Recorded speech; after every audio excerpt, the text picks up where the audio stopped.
لا إله إلا الله أعظم كلمة في الوجود، هي أصل الدين وقاعدته، لأجلها خلق الخلق وأرسلت الرسل وأنزلت الكتب ونصبت الموازين ونشرت الدواوين وقام سوق الجنة والنار. فما معناها؟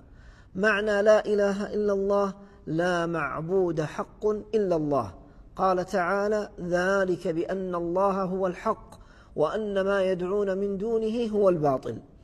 فقولك لا إله تنفي العبادة عما سوى الله، وقولك إلا الله تثبت أن العبادة حق الله تعالى.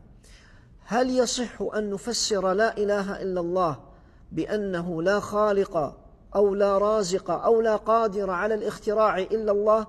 الجواب: لا شك أن الله هو الخالق وأنه هو الرازق وإنه هو القادر وحده الذي يدبر الأمر، ولكن لا يصح تفسيرها بهذا، لأن هذا التفسير كان يعرفه المشركون ولم يكونوا موحدين، بل كانوا مشركين، لأنهم أثبتوا أن الله تعالى هو خالقهم وهو رازقهم.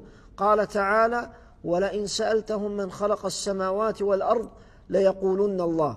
وقال تعالى في سورة الزخرف: ولئن سألتهم من خلقهم ليقولن الله. ومع ذلك سماهم الله مشركين ولم ينف عنهم اسم الشرك، لأنهم لم يقروا بتوحيد الألوهية وأن معنى الإله هو المعبود. قال تعالى عنهم: أجعل الآلهة إلها واحدا إن هذا لشيء عجاب.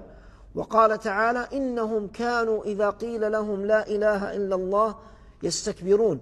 فمع ذلك أنهم أقروا أن الله تعالى هو الخالق وأنه هو الرازق وأنه القادر على الاختراع وأنه هو المدبر والمحيي والمميت، ولم يكونوا موحدين. أما معنى التعبد بلا إله إلا الله فهو المقصود من هذه الكلمة.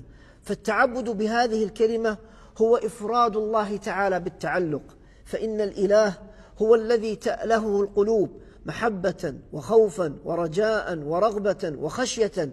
فلواحد كن واحدا في واحد أعني سبيل الحق والإيمان. هذه الكلمة أيها الإخوة لا بد عندما نقول هذه الكلمة أن نستشعر معناها وأن نتعبد لله بمقتضاها.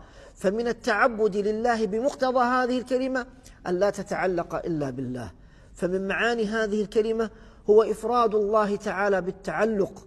فلا إله إلا الله ما أعظم هذه الكلمة وما أجلها، وهذه الكلمة تفتح باب الخيرات وتغلق باب الشرور والسيئات.